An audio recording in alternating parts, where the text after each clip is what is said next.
السلام علیکم۔ آج ہم جماعت نام کے سوال نمبر 2 جو کہ اشعار کی تشریح ہے اس کو ایکسپلین کریں گے۔ اس میں ہے حصہ غزل۔ شعر ہے: ہاں بھلا کر تیرا بھلا ہوگا، اور درویش کی صدا کیا ہے۔ کسی کا بھلا کرنے سے، کسی کے ساتھ اچھا کرنے سے اپنے ساتھ بھی اچھا ہوتا ہے، اور درویشوں کی یہی آواز ہوتی ہے، یہی صدا ہوتی ہے۔ شاعر کا نام مرزا اسد اللہ غالب۔ مفہوم ہے: ہم فقیروں کی آواز صرف یہ ہے کہ تو ہم پر نگاہ کرم کرے تو خدا تجھ پر بھی مہربان ہوگا۔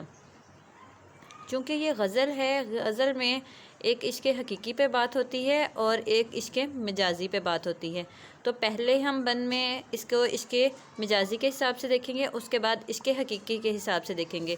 اس میں ہے تشریح ہے، یہ ہے عشق مزاجی کے حساب سے۔ شاعر نے ناصحانہ رنگ، ناصحانہ نصیحت کرنے والا رنگ اختیار کرتے ہوئے محبوب سے لطف و کرم کی التجا کی ہے، التجا فریاد، التجا کی ہے: اے محبوب میرے حال پر نظر کرم کرو، کیونکہ جو کسی کے ساتھ بھلائی کرتا ہے اس کے ساتھ بھی بھلائی ہوتی ہے۔ شاعر کو محبوب سے بے حد محبت ہے، اس کا احساس کر رہا ہے تاکہ اس کی خیر خواہی ہو۔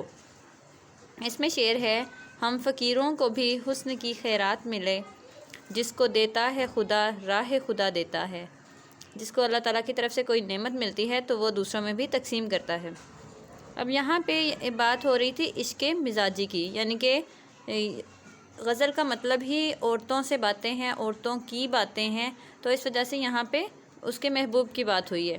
اور دوسرا اگر ہم اس کو حقیقت پہ دیکھیں تو یہی ہے کہ اگر ہم کسی کے ساتھ بھلا کرتے ہیں تو ہمارے ساتھ بھی بھلا ہوتا ہے، یہ حقیقت ہے۔ اس میں تشریح طلب شعر میں شاعر نے ایک ابدی حقیقت اور سچائی کی طرف اشارہ کیا ہے۔